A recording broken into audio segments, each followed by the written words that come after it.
ऐ बंदाए खुदा चाहूँगा उनकी मुलाकात, जल्दी से अब बैठे सुने हजरत की नसीहत। जल्दी से अब बैठे सुने हजरत की नसीहत। तौफीक से होती है ये नेमत की खजीना, हर मर्द की ताकत किया उर्ह निशाना, हर मर्द की ताकत किया उर्ह निशाना। दुनिया में हो दुनिया का तलबगार नहीं हो, बाजार से गुजर हो खरीदार नहीं हो, बाजार से गुजर हो खरीदार नहीं हो। ए दुनिया मिसे गुले भाई मायाए बादाए संसार, मुझिले आखी সবাই ফকিরে, কে আপনার কে বাপর।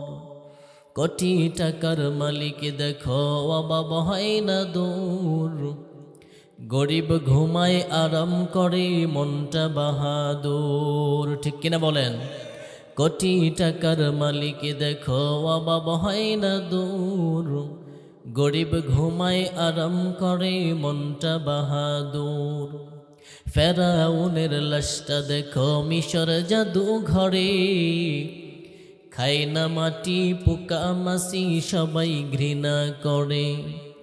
ভোগবিলাসের বাড়ি গাড়ি পরে রবে সব, নাকি সাথে যাবে? কি যাবে সাথে?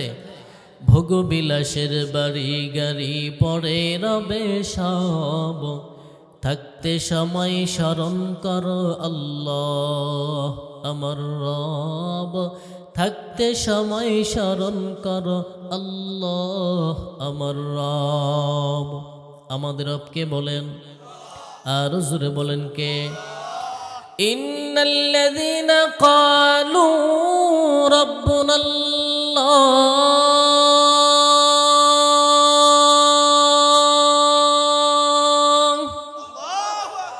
ثم استقاموا فلا خوف عليهم ولا هم يحزنون।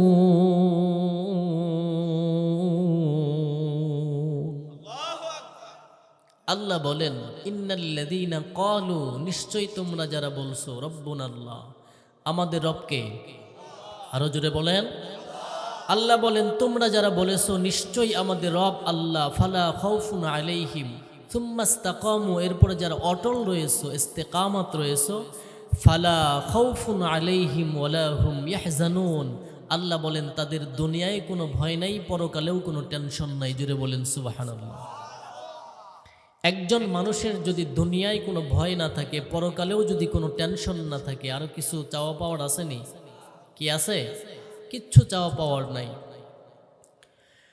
তো যাই হোক, আমি কুরআনুল কারীম থেকে আমি ভূমিকায় সময় নষ্ট করব না, সংক্ষেপ আলোচনা করব কুরআন হাদিস থেকে যতটুকু আমার জেহেনে আসে, যতটুকু আল্লাহ তৌফিক দান করেন। আপনারা দোয়া করতে থাকেন আল্লাহ তাআলা যেন আমার জবান দিয়ে এমন কিছু কথা বের করে দেন যেই কথাগুলা আমার এবং আপনাদের এলাকাবাসীর জন্য উপকারে আসে। আল্লাহ যেন এমন কিছু উপকারী কথা আমার জেহেনের মধ্যে দিয়া জবান দিয়ে বের করে দেন, আমিন বলেন। আমি আপনাদের সামনে বহুল পরিচিত একটা সূরার 3টি আয়াত তেলাওয়াত করেছি। সেই সূরার নাম হলো সূরাতুর রহমান। বলেন সূরার নাম কি? সূরাতুর রহমানের নাম শুনে নাই এমন মুসলমান আছে? যদিও পড়তে পারে না, কিন্তু সূরা রহমানের নাম শুনে নাই এমন মুসলমান নাই, সবাই শুনছে। এই সূরাতুর রহমান অনেক আয়াত আছে এবং অনেক সূরা আছে যেটা আল্লাহ তাআলা বিভিন্ন প্রেক্ষাপট নিয়ে নাজিল করেছেন। আর ওই প্রেক্ষাপটটাকেই বলা হয় শানে নুজুল। এই সূরাতুর রহমান আল্লাহ কেন নাজিল করলেন? প্রাথমিক কিছু কথা আপনাদেরকে বুঝতে হবে। যদি ধৈর্যের সাথে আপনারা বসেন, মনোযোগ থাকে, তাহলে আমি আলোচনা বাড়াবো। আর যদি বুঝি যে আপনাদের মনোযোগ নাই, তাহলে বুঝেন। আমি যে সূরাটার 3টি আয়াত তেলাওয়াত করলাম, ওই সূরার নাম কি? সূরাতুর রহমান। এই সূরা রহমান আল্লাহ কেন নাজিল করলেন? এই কেনটাকেই শানে নজুল বলে। সেটা হতে পারে কোনো প্রশ্ন, হতে পারে কোনো ঘটনা, হতে পারে কোনো একটা বিষয়কে সমাধান করার জন্যে। যেই বিষয় সমাধান করার জন্যে আল্লাহ নাজিল করলেন, ওই সমাধানটাকে বলা হয় শানে নজুল। যদি কোনো প্রশ্নের প্রেক্ষিতে আল্লাহ নাজিল করেন কোরআনের আয়াত অথবা সূরা, ওই প্রশ্নটাকে বলা হয় শানে নজুল। যদি কোনো ঘটনার প্রেক্ষিতে আল্লাহ তাআলা কোনো আয়াত নাজিল করেন, সূরা নাজিল করেন, ওই ঘটনাটাকে বলা হয় শানে নজুল। তো এই সূরাতুর রহমান আল্লাহ কেন নাজিল করলেন? আপনারা জানেন যে মক্কার বাইতুল্লাহ, আল্লাহর ঘরের মধ্যে 360টা মূর্তি মুশরিকরা ঢুকাইছিল।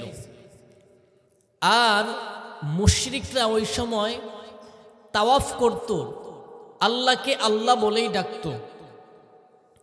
তারা যেমন এখন হাজী সাহেবরা যায় বলে লাব্বাইক আল্লাহুম্মা লাব্বাইক লা শারীকা লাকা লাব্বাইক। তার মানে আল্লাহ আমি হাজির, আপনার কোনো শরীক নাই, আপনার প্রশংসা বয়ান করতেছি, আরও অনেকগুলা। তো এখানে কি বলতেছে যে আমরা আপনার দরবারে হাজির, আপনার কোনো শরীক নাই। ওই মুশরিকরাও আল্লাহকে আল্লাহ বইলা ডাকতো, এবং কি তারাও বলতো আল্লাহুম্মা লাব্বাইক লা শারীকা লাকা লাব্বাইক, এতটুকু বলতো। তারপরে বলতো ইল্লা হাযিহিল আসনাম। নাউজুবিল্লাহ বলেন। তারা বলতেছে যে আল্লাহ আমরা লাব্বাইক বললাম, আপনার কোনো শরীক নাই, ইল্লা তবে এই যে মক্কার ভিতরে যে আপনার ঘরে যেই 360টা ঢুকাইছি, এগুলার সাথে আপনার শরীক আছে। নাউজুবিল্লাহ বলেন। বলে এগুলা ছাড়া আর কারো সাথে আপনার শরীক নাই। এতটুকু কথা বুঝাইতে পারছি? তো যখন তারা এইভাবে বলতেছিল, তখন আমাদের নবী ওই সময় যখন জন্মগ্রহণ করলেন মক্কায়, তখন বললেন যে না, আল্লাহ ছাড়া কাউকে সিজদা করা যাবে না, আল্লাহ ছাড়া কারো ইবাদত করা যাবে না। কিছুদিন পরে আল্লাহ তাআলা একটি আয়াত নাজিল করলেন, যেই আয়াতের অর্থ এমন যে তোমরা রহমানকে সিজদা করো। উসজুদু লির রহমান। কাকে সিজদা করো? এর আগে আল্লাহর নবী মুশরিকদের কি বললেন? যে আল্লাহ ছাড়া কাউকে সিজদা করা যাবে না। আপনারা আমার কথা বুঝতেছেন? যে আল্লাহ ছাড়া কাউকে সিজদা করা যাবে না। ভাই আপনাদেরকে বলছিলাম যে টিপেন না, ঠিক আছে? প্রথমে আচ্ছা,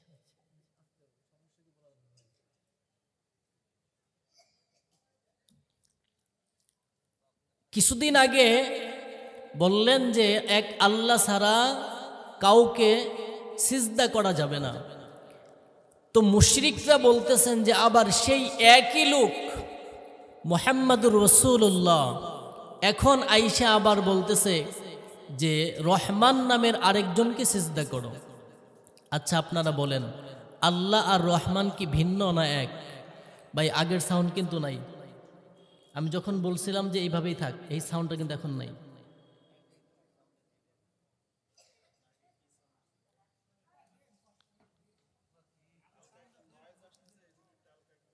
মানে আরো যেন সুন্দর করে টানে, আওয়াজটা যেন আরো যে গম্ভীর না হয়, ঠিক আছে? ভাইসা যায় যেন আওয়াজটা। আল্লাহু আকবার। আপনাদের সাথে ভাই আসলে কথা বলার, ঠিক আছে, আমার ওইরকম নাই। আপনাদের সাথে কথা বললে মানে আরো সমস্যা। আমি বলতেছি আগের সাউন্ড নাই, আপনি বলেন যে কি হয়েছে, এটা কোনো কথা হইল? আমি এখন আপনাদের মেহমান, যতটুকু সম্ভব আমাকে যদি আপনারা একটু দয়া না করেন তাহলে তো হবে না। আমি যদি কথা বলে আরাম পাই তাহলে কথা বলতে মন চাবে, আর কথা বলে আরাম না পেলে তো ভালো লাগবে না।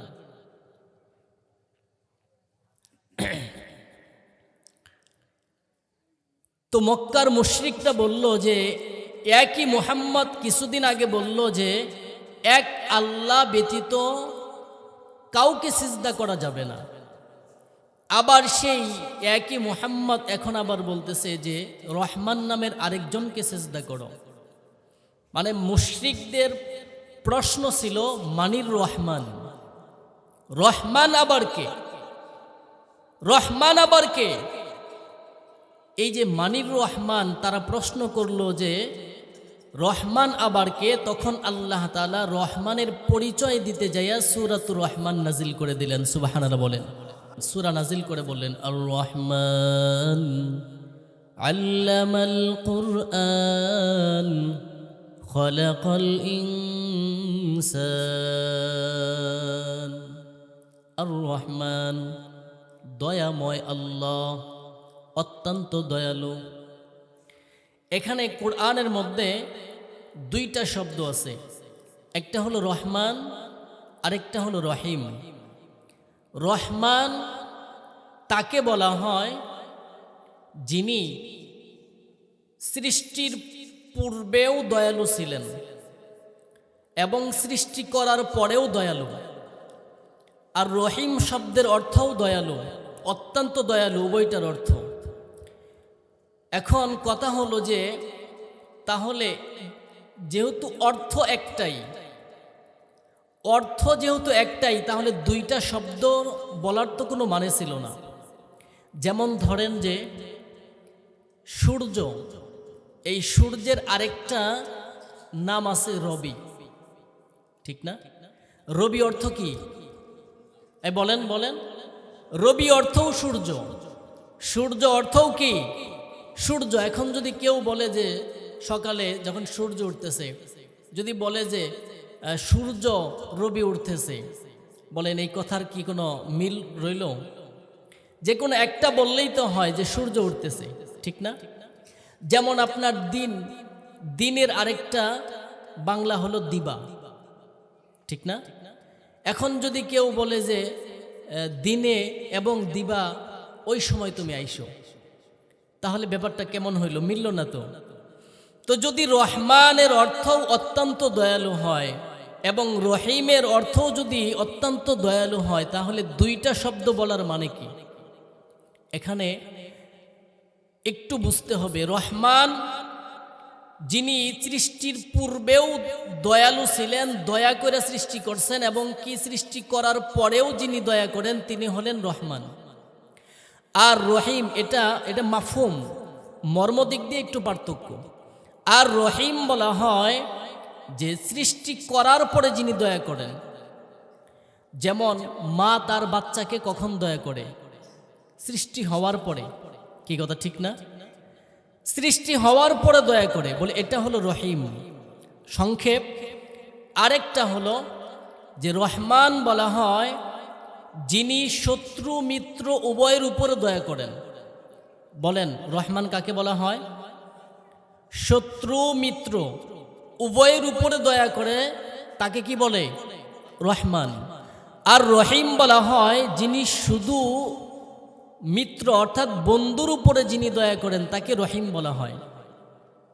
এজন্যে পৃথিবীতে আপনার হিন্দু বলেন, খ্রিস্টান বলেন, বৌদ্ধ বলেন, অনেক সময় দেখা যায় যে মুসলমানদের চাইতেও তারা আরো বেশি স্বাচ্ছন্দ্যে চলাচল করে।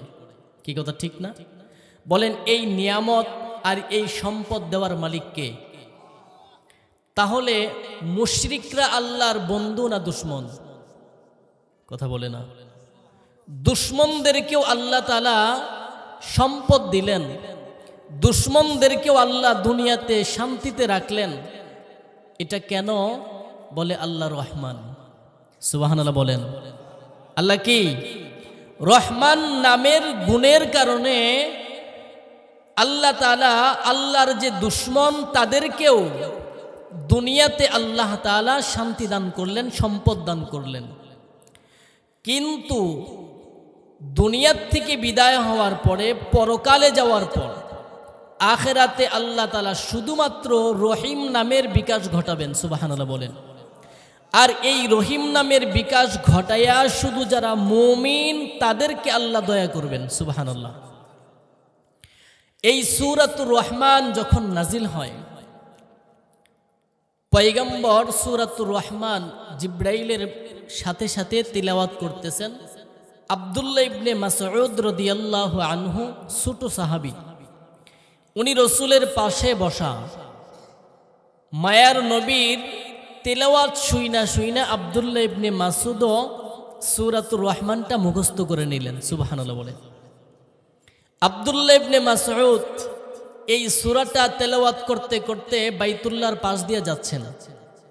যেমন এই মাদ্রাসা, নুরানি মাদ্রাসা, হেফজখানা, নুরানির ছাত্ররা দেখবেন উস্তাদ যখন তাদেরকে শিক্ষা দেয় কোনো একটা বিষয়, একটা হাদিস, ছাত্ররা রাস্তা দিয়ে যখন যায় ওটা বলতে থাকে, ঠিক না? বাসায় যায় ওটা বলতে থাকে। তো আব্দুল্লাহ ইবনে মাসউদ সূরাতুর রহমান এটা রসুলের জবান থেকে শুইনা শুইনা মুখস্থ কইরা রাস্তা দিয়া যাচ্ছেন, বাইতুল্লাহর পাশ দিয়া সূরাতুর রহমান তিলাওয়াত করতেছেন। তো আবু জেহেল যখন দেখছে যে সে কি যেন তেলাওয়াত করতেছে, পাঠ করতেছে, তারে ডাকছে, এদিকে আসো। কাছে ডাইখা নিয়া বলে, তুমি কি পড়তেছো? বলে, এইমাত্র রসুলের উপরে সূরাতুর রহমান নাজিল হয়েছে, আমি সেই সূরাতুর রহমানটা তিলাওয়াত করতেছি। বলে, আমাকে একটু তেলাওয়াত করে শোনাও। আবু জেহেলের সামনে আব্দুল্লাহ ইবনে মাসউদ সূরাতুর রহমান তেলাওয়াত করছেন, শুধু পড়ছেন আর রহমান। এতটুকু পড়ার পরেই দ্বিতীয় আয়াত পর্যন্ত যায় নাই। এতটুকু শুই নাই, নিকৃষ্ট আবু জাহেল সে আব্দুল্লাহ ইবনে মাসউদের গালের মধ্যে একটা থাপ্পড় লাগাই দিছে, নাউজুবিল্লাহ বলেন। এমন জুড়ে চড় দিছে যেই চড়ের কারণে ছোট্ট সাহাবী আব্দুল্লাহ ইবনে মাসউদের কান দিয়া রক্ত বের হচ্ছে। মুসলমান ইমানদারেরা, আব্দুল্লাহ ইবনে মাসউদ ওখান থেকে আর বাড়িতে যায় নাই, রিটার্ন করে পয়গম্বরের দরবারে হাজির হয়ে গেছে। মায়ার নবী আমার আব্দুল্লাহ ইবনে মাসউদের দিকে তাকাইয়া দেখে তার কান দিয়া রক্ত বের হয়। মায়ার নবী আমার জিজ্ঞাসা করে, আব্দুল্লাহ, তোমার কান দিয়া রক্ত বের হয় কারণটা কি বলো? আব্দুল্লাহ ইবনে মাসউদ ডাকদা বলে, মায়ার নবী আমার, আপনার উপরে যেই সূরা নাজিল হয়েছে সূরাতুর রহমান, এই সূরাতুর রহমান আপনার জবানে শুনে শুনে আমি আব্দুল্লাহ ইবনে মাসউদ মুখস্থ করে এটা যখন রাস্তা দিয়া তেলাওয়াত করিয়া যাই, আমার তেলাওয়াত শুনিয়া আবু জেহেল আমার কানের মধ্যে একটা থাপ্পড় লাগাইয়া দিছে। বলে, ওই থাপ্পড়ের আঘাতে আমার কান দিয়া রক্ত বের হইতেছে। আরে নবীর উম্মতির দল, মায়ার নবী আমার আব্দুল্লাহ ইবনে মাসউদের কথা শুনিয়া, কানের রক্ত দেখিয়া মায়ার নবী আর ঠিক থাকতে পারে নাই, চোখ দিয়া ঝরনার মতো পানিগুলো বের হইতেছে। বলে, অমনেতেই আল্লাহ জিব্রাইলকে পাঠায়া দিছেন। বলে, জিব্রাইল মায়ার নবীর পাশে আইসা দাঁড়ায় গেছে। কিন্তু কি আশ্চর্য, আমার মায়ার নবী জিব্রাইলের দিকে তাকাইয়া দেখে জিব্রাইল মুস্কি মুস্কি হাসতেছে। মায়ার নবী আমার ডাক দেয়া বলে, জিব্রাইল, কি ব্যাপার? আব্দুল্লাহ ইবনে মাসউদের করুণ অবস্থা, যেই জায়গায় আমি মায়ার নবী কাঁদতেছি সেই জায়গার মধ্যে তুমি জিব্রাইল কেন হাসতেছো? আমার মায়ার নবীর কথা শুনিয়া জিব্রাইল ডাকদা বলে, মায়ার নবী আমার, আমি জিব্রাইল শুধু একাই হাসি না, আমার আল্লাহ আসমানের মধ্যে হাসতেছি। আল্লাহু আকবার। মায়ার নবী আমার ডাক দে বলে, রে জিব্রাইল, কেন আমার আল্লাহ কেন হাসতেছে, এটা তো হাসার বিষয় না। জিব্রাইল ডাকদা বলে, মায়ার নবী আমার, এই কথাটা এখন আর বলা যাবে না। আপনি যখন মক্কা থেকে হিজরত করিয়া মদিনায় যাবেন, মদিনায় যাওয়ার পরে এর কেন আল্লাহ হাসতেছেন এর হিসাব আর উত্তর দিব। জোরে বলেন সুবহানাল্লাহ। মুসলমান ইমানদারেরা, আল্লাহ কেন হাসলেন এ পর্যন্ত শুনে যাবেন আপনারা? থাকবেন ইনশাআল্লাহ? তাহলে আমাদেরকে কোথায় যাইতে হবে? এই উত্তর শুনতে হলে কোথায় যাইতে হবে? কি মদিনায় যাইতে মন চায়? হ্যাঁ, মদিনা যাইতে পারলাম না, মদিনা দেখিতে পারলাম না, আমি অসহায় তাই এত দূরে রই, আমি অসহায় তাই এত দূরে রই, শুধু সালাম জানাই, মদিনা যাইতে পারলাম না, মদিনা দেখিতে পারলাম না। মদিনা নাম কত সুন্দর,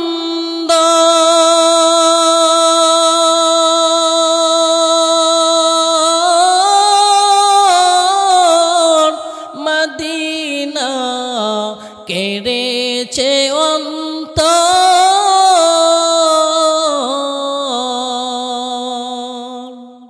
পাখির নাই ডানা থাকলে, পাখির নাই ডানা থাকলে, যেতাম মদিনায়, মদিনা যাইতে পারলাম না, মদিনা দেখিতে পারলাম না। মুসলমান ইমানদারেরা, মায়ার নবী আমার মক্কা থেকে হিজরত করিয়া যখন মদিনায় গেলেন, বলে এই মক্কার কাফের বেঈমানেরা আমার নবীকে কম কষ্ট দেয় নাই। বলে আমার নবী যখন মক্কা থেকে হিজরত করে মদিনায় গেলেন, বলে মক্কার কাফের বেঈমান মুশরিকেরা এরা চিন্তা করলো মদিনায় যাইয়া নবীকে আক্রমণ করবে। এ মুসলমান ইমানদার, এ খুলনা এলাকার মুসলমান, এ পর্দার অন্তরালের মাগো, ভালো করে শুনিয়া লও। মায়ার নবী যখন মক্কা থেকে হিজরত করে মদিনায় গেলেন, বলে মক্কার বেঈমান কাফেররা অত্যাচার নির্যাতন বন্ধ নাই, বলে তারা মদিনায় যাইয়া আমার নবীর উপর আক্রমণ করবে। বলে সর্বপ্রথম ইসলামের যেই যুদ্ধটা হয়, বলে ওই যুদ্ধের নাম হলো বদরের যুদ্ধ। এরে নবীর উম্মতির দল, আমার আল্লাহ ডাকদা বলে, পয়গম্বর মক্কার কাফের বেঈমানদেরকে খুব ছাড় দেওয়া হয়েছে, আর ছাড় দেওয়া হবে না। বলে এরা আপনার উপর আক্রমণ করার জন্য আসতেছে, এখন আর বসে থাকলে হবে না, এদের বিরুদ্ধে প্রতিবাদ দুর্বার প্রতিরোধ গড়ে তুলতে হবে। কথা বলেন ঠিক কিনা? এ মুসলমান ইমানদার, বলে আমার বাংলার জমিনে বলে বেঈমানদেরকে, ইসলামের শত্রুদেরকে খুব ছাড় দেওয়া হয়েছে। বলে সামনে আর ছাড় দেওয়ার কোনো সুযোগ নাই। বলে সামনের বাংলাদেশ হবে ইসলামের বাংলাদেশ। কথা বলেন ঠিক কিনা? কথা বলেন ঠিক কিনা? বলে আগামীর বাংলা হবে ইসলামের বাংলা, আগামীর বাংলা হবে কোরআনের বাংলা, আগামীর সংসদ হবে ইসলামের সংসদ। কথা বলেন ঠিক কিনা? মুসলমান ইমানদারেরা, মায়ার নবী আমার আল্লাহ বলে, পয়গম্বর আর ছাড় দেওয়া হবে না, এদের বিরুদ্ধে দুর্বার প্রতিরোধ গড়ে তুলতে হবে। আপনি সৈন্যবাহিনী রেডি করেন। এরে নবীর উম্মতির দল, লম্বা কথা বলে 313 জন সাহাবী নিয়া মায়ার নবী আমার যুদ্ধের ময়দানে যাবেন। সব সাহাবায়ে কেরামদেরকে লাইন করে দাঁড়াইছেন। বলে দুইজন সাহাবী, ছোট্ট ছোট্ট দুইজন সাহাবী, মুয়াজ মুআউবিস, এরে নবীর উম্মতির দল, একজন বড় আর একজন ছোট। বলে যুদ্ধের ময়দানে সেনাবাহিনীর মধ্যে যারা সৈনিক নেয় সবাইকে নেয় নাকি? মাফ আছে না নাই? হ্যাঁ, বডি ফিটনেস সব চেক করে এরপরে নেওয়া হয়। মুয়াজ মুআউবিসের মধ্যে যে বড়, বলে সে মাপে টিকছে, কিন্তু ছোট ভাইটা মাপে টিকে নাই। দেখেন আমরা ইসলামের জন্য কতটুকু কি করতে পারলাম। একজন ছোট্ট সাহাবী সে বড় ভাইকে বলে, ভাই তুমি তো মাপে টিকা গেছো, রসুল বুঝছে তোমার গায়ে শক্তি বেশি, বডি ফিটনেস ভালো, কিন্তু আমি ছোট, আমাকে নিবে না। তুমি যদি আমাকে একটু সহযোগিতা করো তাহলে আমি নবীর সাথে বদরের যুদ্ধে ইসলামের জন্যে, ইসলামকে বিজয় করার জন্যে আমিও যুদ্ধের ময়দানে অংশগ্রহণ করতে পারবো। সুবহানাল্লাহ বলে। বলে একটা কথা, যে আমি রসুলের সামনে যাইয়া দুইজনে ফাইট করব, রসুলকে দেখাবো যে তোমার চাইতে আমার শক্তি বেশি। তোমার কাছে আমার একটাই অনুরোধ, যে তুমি শুধু রসুলের সামনে একটু বাহানা করবা, অভিনয় করবা, আমি তোমাকে ধরবো, তুমি আমার সাথে একটু পরাজয় হয়ে যাবা, তুমি নিচে পড়ে যাবা। সুবহানাল্লাহ বলবেন না? দেখেন, ইসলামের জন্য যুদ্ধের ময়দানে যাওয়ার জন্য তারা কৌশল অবলম্বন করতেছে। রসুলের সামনে যায় বললেন, ইয়া রাসূলুল্লাহ, আমার বড় ভাইকে নিবেন, আমাকে নিবেন না। বলে তুমি ছোট। বলে হুজুর, আমি ছোট থাকলে কি হবে, আমার গায়ে শক্তি আছে। আল্লাহু আকবার, আমার গায়ে শক্তি আছে। বলে তাই নাকি? বলে হ্যাঁ। বলে আমাকে একটু পরীক্ষা নেন, আমার বড় ভাইয়ের সাথে আমাকে একটু ফাইট লাগাই দেন, যদি আমি জিতি তাহলে আমাকে নিবেন। রসুল বলে হ্যাঁ ঠিক আছে। ফাইট লাগাই দিছে। কথা তো আগেই ক্লিয়ার, ঠিক না? যখনই বড় ভাইকে ধরছে, বড় ভাই তো শুয়ে গেছে, ছোট ভাই লাফ দিয়ে দাঁড়ায় বলে, নারে তাকবীর। দেখেন ইয়া রাসূলুল্লাহ, আমি বলছিলাম না আমার বড় ভাইয়ের চাইতে আমার গায়ে শক্তি বেশি, আমাকে নিয়ে নেন। রসুল বললেন ঠিক আছে, নিয়ে নিলাম। লম্বা কথা, দুইজন যুদ্ধের ময়দানে চলে গেছে। যাওয়ার পরে এই ছোট দুইজনে যাইয়া সবচাইতে যে বড় লিডার এরে খুঁজতেছে। সুবহানাল্লাহ বলবেন না? একজনকে জিগায়, ভাই কি আবু জাহিল্লা কোনটা? কোন জাহিল্লা? আবু জাহিল্লা কোনটা? তোমরা ছোট মানুষ, আবু জাহিলটা দিয়ে কি করবা? হ্যাঁ, এরই তো দরকার, এরই দরকার। আমরা শুনেছি এই আবু জাহেল নাকি মক্কার মধ্যে আমার এতিম নবী, আমার মায়ার নবী, যেই নবীজি দুনিয়ার জমিনে আইসা বাবার চেহারা দেখতে পারে নাই, 6 বৎসরে মা হারায়া এতিম হয়ে গেছে, আমার সেই এতিম নবীর গায়ে আঘাত করেছে এই বিশ্ব বাটপার আবু জাহেল। আমরা তাকে সাইজ করার জন্য বদরের যুদ্ধের ময়দানে এসে উপস্থিত হয়ে গেছি। আপনারা শুধু একটু দেখায় দেন কোনটা আবু জাহেল। বলছে ওই যে লম্বা ঘাড়ওয়ালা দেখা যায়, ওইটাই আবু জাহেল। কিতাবের মধ্যে লেখে, বলতে দেরি বাস পাখির মতো উড়াল দেয়া যায়, একজনে আপনার ঘোড়ার পায়ের মধ্যে আঘাত করে ঘোড়াটাকে বসায় দিছে, আরেকজনে আবু জাহেলের আঘাত করে দিছে। আল্লাহু আকবার। যেই মাত্র আঘাত করে দিছে, ধপাস করে নিচে পড়ে গেছে। আর আবু জাহেলের ছেলে ইকরামা ইবনে আবু জাহেল আইসা, সে মুআওয়াজের ডান হাতের মধ্যে এমন জোরে আঘাত করছে, হাতটা তার কেটে গেছে। বলে হাত কেটে যায়, বলে এটা একবারে পড়ে নাই, কিন্তু চামড়ার সাথে এরকম ঝুলতেছে। কিতাবের মধ্যে লেখে, বলে এই মুআওয়াজ তার এই কাটা হাতটা ঝুলতেছে, এটাই কষ্ট দিতেছে, যার কারণে এটা পায়ের নিচে ফালাইয়া আর এক হাত দিয়া টান দিয়া নিজের হাতটা ছিঁড়ে ফেলছে। আল্লাহ!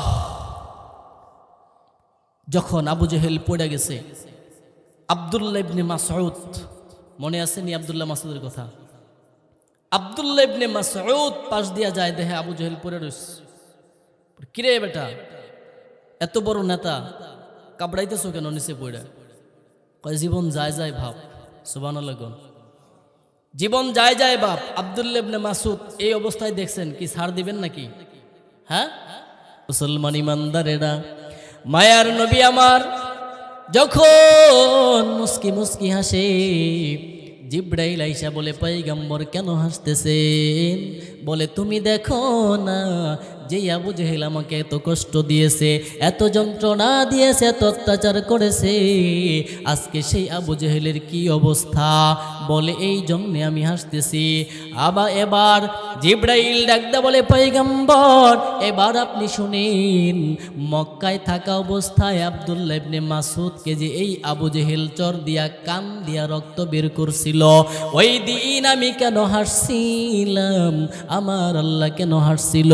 বলে, আমার আল্লাহ অগ্রিম জানেন, ভবিষ্যৎ জানেন কি জানেন না? জোরে বলেন, ভবিষ্যৎ কি বাবাও জানেনি? হ্যাঁ, কি বাবা আছে এলাকায়? নাই? আলহামদুলিল্লাহ, অনেক এলাকায় বাবা আছে যে বাবাই নাকি অগ্রিম কয়। হ্যাঁ, বাবার পায়ে যায়, আবার সিজদা দেয়, মাজারে যায় সিজদা দেয়। এই কপাল কার জন্যে বলেন? আরো জোরে বলেন, কপাল কার জন্যে? একমাত্র আল্লাহর কদমেই এই কপাল নবে, আর কারো সামনে এই মাথা নিচু হবে না। কথা বলেন ঠিক কিনা?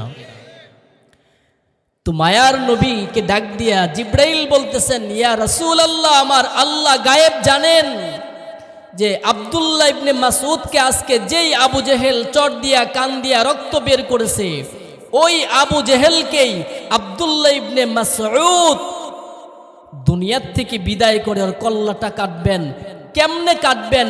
ওই দৃশ্যটাও আল্লাহর এলেমে ছিল কি ছিল না?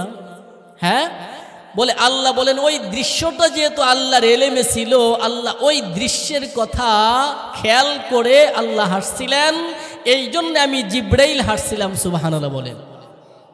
মুসলমান ইমানদারেরা, এই জন্যে সূরাতুর রহমান বলে, এই সূরাতুর রহমান আল্লাহ বলেন, আর রহমান আল্লামাল কুরআন, রহমান হলেন তিনি, কুরআন শিখালেন যিনি। সুবহানাল্লাহ বলেন। দেখেন এখানে, আর রহমান আল্লামাল কুরআন খলাকাল ইনসান, আল্লাহ বলতেছেন যে রহমান তিনি, কুরআন শিখালেন যিনি, এরপরে যায় বলেন মানুষ সৃষ্টি করলেন যিনি। রহমান, এই পুরা সূরাটাই আল্লাহ রহমানের পরিচয় দিছেন। বলে, আর রহমান, রহমান তিনি, মানুষ কুরআন শিখালেন যিনি, রহমান তিনি, মানুষকে মানুষ সৃষ্টি করলেন যিনি, রহমান তিনি, আসমান সৃষ্টি করলেন যিনি, রহমান তিনি, জমিন সৃষ্টি করলেন যিনি, রহমান তিনি, বাতাস সৃষ্টি করলেন যিনি। অর্থাৎ পুরা সূরাটাই আল্লাহ তাআলা রহমানের পরিচয় দিলেন। এই জন্য আল্লাহ তাআলা এই সূরার নামটাও রাখছেন সূরায়ে রহমান। আরে আউযুবিল্লাহ নাউযুবিল্লাহ কোন কিছু, একটু জোরে কোন না। আর রহমান আল্লামাল কুরআন, আল্লাহ বলেন কুরআন শিখালেন, এরপরে মানুষ বানালেন। আপনাদের কষ্ট হইতেছে? দেখেন, কিন্তু বাহ্যিকভাবে আমরা কি দেখি? বাহ্যিকভাবে দেখি যে আগে মানুষের সৃষ্টি, পরে কুরআন শিক্ষা, ঠিক না? কিন্তু আল্লাহ বললেন কি? আল্লাহ বললেন যে আগে কুরআন শিখালেন, পরে মানুষ সৃষ্টি করলেন। ব্যাপারটা এমন একটু উল্টা হয়ে গেল না? কি বাহ্যিকভাবে এমনটাই বোঝা যায়, ঠিক না? তো এটা বুঝতে হলে আপনাদেরকে এখানে আরেকটু বুঝতে হবে। দুনিয়াতে আল্লাহ যত শিক্ষা দিয়েছেন, সমস্ত শিক্ষাগুলো মূলত দুই প্রকার। বলেন কয় প্রকার? একটা হলো কুরআনের শিক্ষা। কিসের শিক্ষা? কুরআনের শিক্ষা। আর একটা হলো জাগতিক শিক্ষা। মানুষ দুই প্রকার। বলেন কয় প্রকার? একটা হলো জন্মগত মানুষ, আরেকটা হলো গুণগত মানুষ। জন্মগত মানুষ হতে চাইলে শুধুমাত্র মায়ের উদরে জন্মগ্রহণ করলেই তাকে মানুষ বলা হয়, দুনিয়ার কোনো শিক্ষার প্রয়োজন হয় না। কথা বলেন ঠিক কিনা? কিন্তু যদি সে প্রকৃত মানুষ হতে চায়, তাহলে কোরআনের শিক্ষার বিকল্প নাই।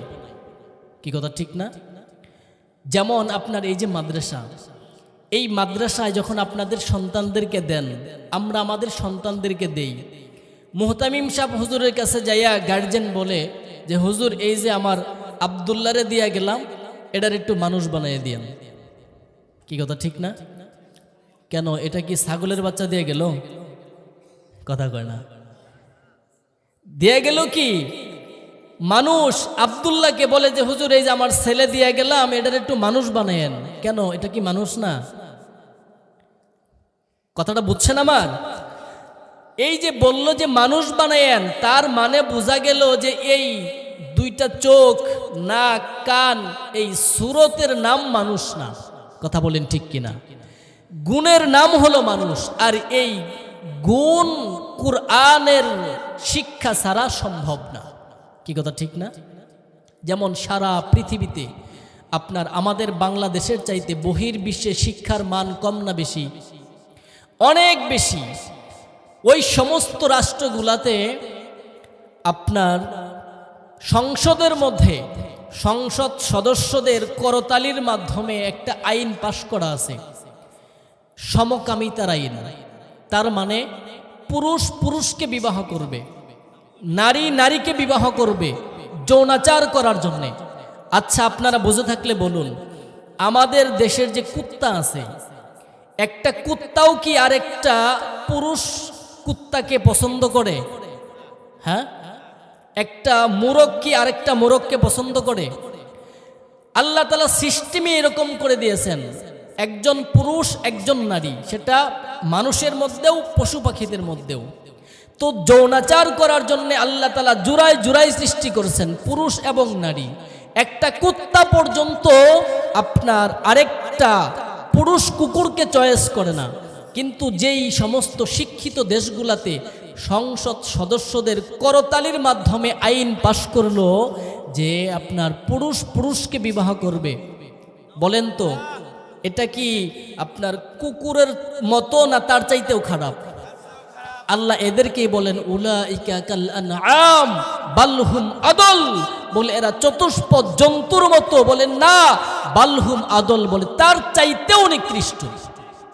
এই জন্যে একজন মানুষ যদি মানুষ হতে চায়, অবশ্যই তাকে কুরআনের শিক্ষার কোনো বিকল্প নাই। কথা বলেন ঠিক কিনা? আজকে সেই কুরআনের মাদ্রাসা, এই মাদ্রাসাগুলোতে ছাত্র দেওয়ার দরকার আছে না নাই? আছে না নাই? যদি আমরা আমাদের সন্তানদেরকে মাদ্রাসায় পড়াইতে পারি, আমরা তো অনেক সময় মনে করি যে মা বাবার হক।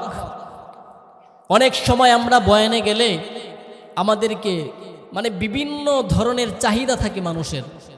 কেউ বলে যে হুজুর একটু মা বাবার হকের বয়ান কইরেন, আবার কেউ বলে যে হুজুর এখন স্ত্রীরা স্বামীর কথা শুনতে চায় না, এই বিষয়ে বয়ান কইরেন। অর্থাৎ সবার শুধু অভিযোগ থাকে যে কথা শোনে না, কথা শোনে না।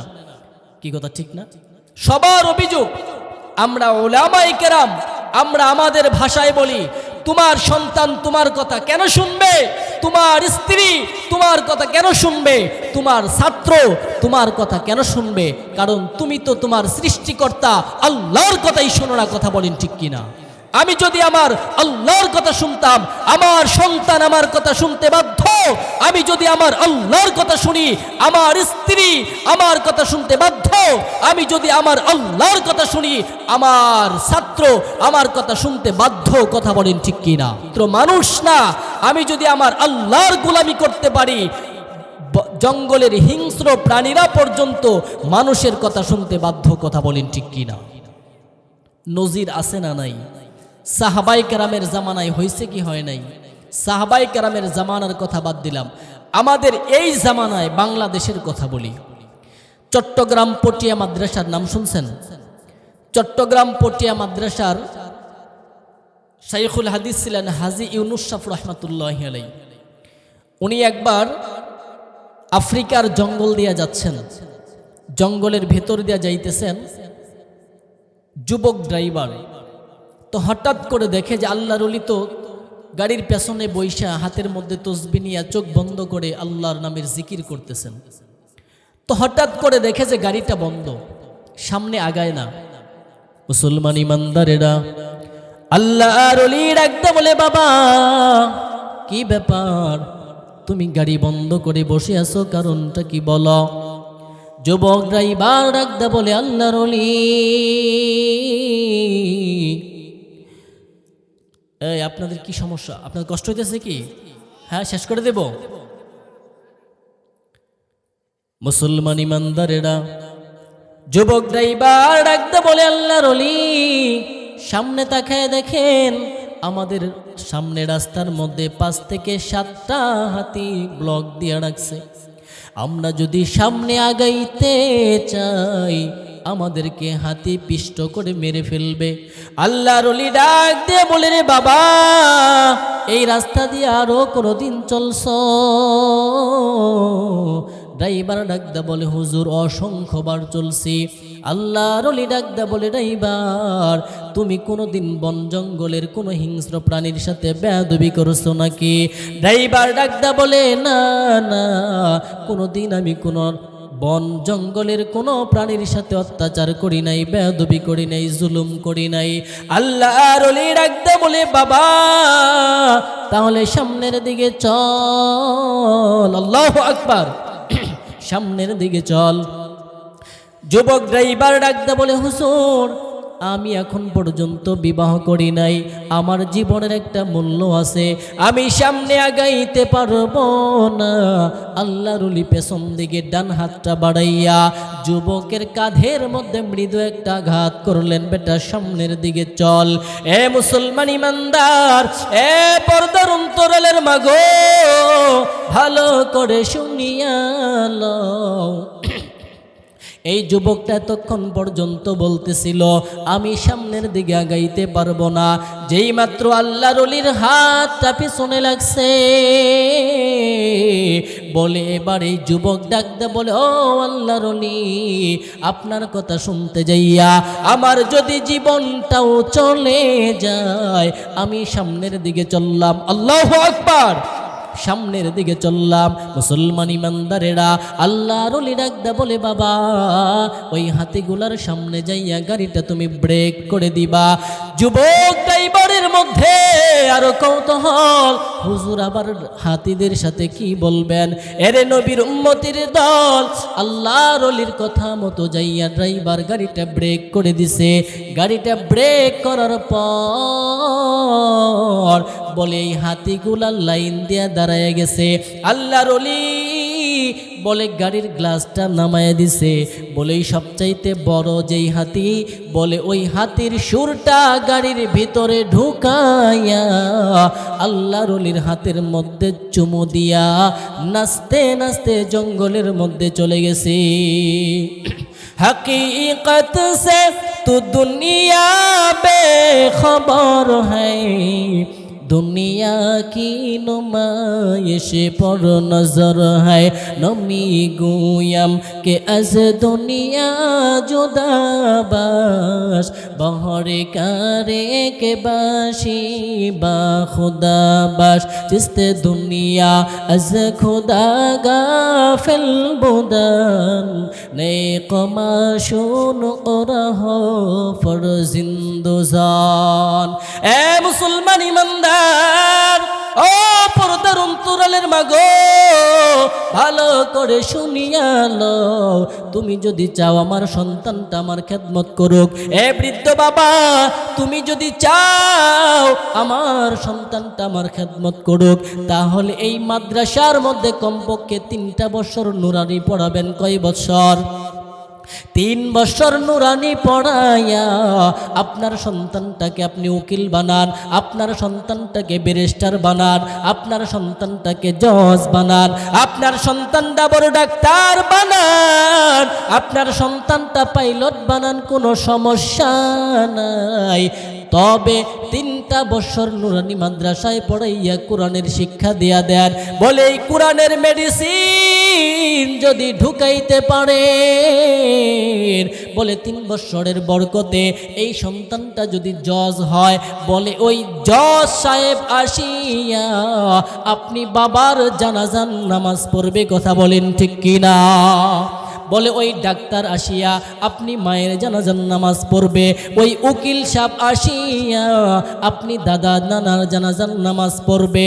এ মুসলমান ইমানদার, ও পর্দার অন্তরালের মাগো, সন্তানকে মানুষের মতো মানুষ বানাও, কোরআনের শিক্ষা দাও। খাজা মঈনুদ্দিন চিশতি রহমাতুল্লাহি আলাইহি বলে, একদিন বাসার মধ্যে ঢুকতেছেন, বড় আনন্দ আর হাসি মুখ। মা ডাকতে বলে, সন্তান কেন এত আনন্দ? মঈনুদ্দিন ডাকতে বলে, মাগো এই ভারতবর্ষের 7 লক্ষ হিন্দু আমি খাজা মঈনুদ্দিনের হাতে হাত দিয়া মুসলমান হয়ে গেছি। মঈনুদ্দিন ডাকতে বলে, মা 70 লক্ষ মুসলমান আমি খাজা মঈনুদ্দিনের হাতে বায়াত গ্রহণ করেছে, এই জন্য এত খুশি। মঈনুদ্দিনের মা ডাকতে বলে, রে মঈনুদ্দিন এই আনন্দ আর খুশি তোমার না, এই আনন্দ আর খুশি পুরাটাই হলো আমি মায়ের। মুসলমান ইমানদারেরা খাজা মঈনুদ্দিন ডাকতে বলে, ও মা কেমনে তোমার আনন্দ আর খুশি? মুসলমান হইল আমার হাতে, বায়াত গ্রহণ করলো আমার হাতে, আর আনন্দ তোমার কেমনে বুঝলাম না। মঈনুদ্দিনের মা ডাকতে বলে, সন্তান তুই যখন আমার গর্ভে ছিলি, তোকে আমি গর্ভে রাখিয়া কোনোদিন আমি হারাম খাই নাই, কোনোদিন আমি নামাজ কাজা করি নাই, কোনোদিন আমি তাহাজ্জুদের নামাজ পর্যন্ত কাজা করি নাই। তুই যখন দুনিয়ার জমিনে আসছো, আসার পরে আমি যে তোকে দুধ পান করাইছি, কোনোদিন আমি তোকে ওযু ছাড়া দুধ পান করাই নাই।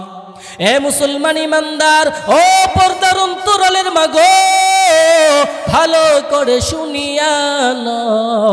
তুমি যদি চাও আমার সন্তানটা খাজা মঈনুদ্দিনের মতো হোক, আমি বলবো মা তুমি খাজা মঈনুদ্দিনের মায়ের মতো মা হও। ও মা তুমি যদি চাও আমার সন্তানটা বাইজিদ বুস্তামির মতো হোক, আমি বলবো মা তুমি বাইজিদ বুস্তামির মায়ের মতো মা হয়ে যাও।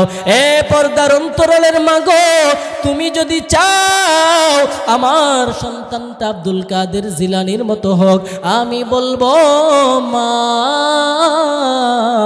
তুমি আব্দুল কাদের জিলানীর মায়ের মতো মা হও। কথা বলেন ঠিক কিনা? আব্দুল কাদের জিলানীর মা যেমন ছিল, তুমি যদি তেমন হতে পারো, বলে তোমার গর্ভে থেকে যেই সন্তান আসবে ওই সন্তানটাও ওইরকম আল্লাহওয়ালাই হবে। কথা বলেন ঠিক কিনা? মুসলমান ইমানদারেরা, এই জন্যে কোরআনের শিক্ষার দরকার আছে না নাই? আছে না নাই? মাদ্রাসায় ছাত্র দিব তো ইনশাআল্লাহ? দিব ইনশাআল্লাহ। অবশ্যই এই কোরআনের বাগানের সাথে আপনারা যে যেভাবে সম্পৃক্ত থাকবেন, আল্লাহ সম্মান বাড়াইয়া দিবে। বলে এই যে কোরআন শরীফ, এই কোরআনের সাথে যে যেভাবে সম্পর্ক করবে, আল্লাহ সম্মান বাড়াইয়া দিবেন। যেমন একটা কাপড়, এই সামান্য কাপড়ের এটার কোনো এমনি দাম নাই। যখন এটা দিয়া কোরআনের গিলাফ বানানো হয়, বলে যখন কোরআনের সাথে লাগে তখন এটার নাম হয়ে যায় গিলাফ। যদি এটা পায়ের সাথে লাগে তাহলে চুমু দেয় কিনা? কেন? ওটা কি অনেক দামি কাপড়, মানে অনেক বেশি টাকার, এই জন্যে? নাকি কিসের সাথে লাগার কারণে? কোরআনের সাথে লাগার কারণে। সামান্য এটার মধ্যে এখন পাওয়া লাগলো, এখন কি এটা আমি চুমা দেবো নাকি? কিন্তু এটা যদি গিলাফ হয়, কেন? কোরআনের সাথে সম্পর্ক, ঠিক না? এই যে কাঠ, এই কাঠের এমনি দাম নাই, কিন্তু এটা দিয়ে যখন রেহাল বানানো হয় দাম বাড়ে কিনা? হ্যাঁ মুসলমান ইমানদারেরা, বলে এই কাপড়ের এমনি কোনো দাম নাই, কোরআনের সাথে লাগার কারণে কাপড়ের দাম। বলে এই কাঠের কোনো দাম নাই, বলে এটা কোরআনের সাথে লাগার কারণে কাঠের দাম। এ মুসলমান ইমানদার, এই জন্যে আমি বান্দার কোনো দাম নাই। বলে আজকে এই চেয়ারের মধ্যে আসছি, সেই টাঙ্গাইল থেকে আনছেন, খুলনার জমিনে আইসা আপনাদেরকে সামনে নিচে বসাইয়া আমাকে চেয়ারের মধ্যে বসাইছেন। আমার চেহারা দেখা নাকি? কি চেহারা দেখা? কিসের বরকত? কোরআনের বরকত। এরে নবীর উম্মতের দল, এই জন্য কোরআনের সাথে সম্পর্ক রাখার দরকার আছে না নাই? এই মাদ্রাসা হলো পাওয়ার হাউস, ইসলামের পাওয়ার হাউস মসজিদে ইমাম সাহেব নেন, কোত্থেকে সৃষ্টি হয়? কোথার থেকে? এই যে বড় বড় বক্তা নিয়ে আসেন বয়ান করার জন্য, এগুলা কি কলা গাছ ফাইটা বের হয়েছে নাকি? কোত্থেকে? এই মাদ্রাসার থেকে। কি কথা ঠিক না? এই জন্য এই মাদ্রাসা উত্তর বড় হোক চান কিনা? কারা কারা চান? নারায়ে তাকবীর, নারায়ে তাকবীর। এখন শুধু এটা কি চায়া থাকলেই হবে এ মুখ দিয়া, নাকি আরো কোনো কাজ কাম আছে? হ্যাঁ আল্লাহ, রাত্র গভীর আলোচনার সামনে যাব না। নিয়ত করছিলাম আপনাদেরকে প্রাণ ভরে ওয়াজ শোনাবো। হ্যাঁ, সময় অনেক হয়ে গেছে, 12টার উপরে বাজে। তো এই মাদ্রাসার জন্যে এখন আপনার ধানের সময় মনে হয় না? হ্যাঁ, মাদ্রাসার সাথে সম্পৃক্ত থাকার জন্যে আপনার জমিনের মধ্যে ফসল দেওয়ার মালিককে, ফসল দেওয়ার মালিককে আল্লাহ, এটাই বিশ্বাস হয়। এই যে দেখেন আজকের ঘটনা, কাঁপানি লাগাই দিছেন একটা, কথা কয় না, কাঁপানি দিছে তো। সারা দেশে আমি বয়ানে আসার পর্যন্ত দেখছি 6 জন মারা গেছে, 10 জন মারা গেছে, আর শতাধিক আহত। বলেন, যেই ঝাঁকানিটা দিছিল এটা যদি আরেকটু জুড়ে দিত, আপনার আমাদের বিশেষজ্ঞরা বলেন যে ঢাকা শহর, আমাদের বাংলাদেশের যে বিল্ডিং আছে অর্ধেক ধসে যাবে। কত? অর্ধেক ধসে যাবে। যখন এটা হয় তখন আমি আপনার সায়দাবাদ সোহাগ কাউন্টারে বসা, এমন ঝাঁকানি লাগাইছে, সব দৌড়ে রাস্তায় বের হয়েছে। তখন চিন্তা করলাম যে যেই ঝাঁকানিটা দিছে, আর যদি বিল্ডিংটা ভাঙ্গা পড়তো, জীবন তো এই পর্যন্তই শেষ। কি কথা ঠিক না? আচ্ছা, যদি এই ঝাঁকানিটা দিয়া সবাইকে শেষ করে দিত, আপনারা বলেন তো কার কি আমল ছিল শেষ আমলটা? কি আমল নিয়ে আল্লাহর সামনে দাঁড়াইতেন? কি আমল নিয়ে আল্লাহর সামনে দাঁড়াইতাম?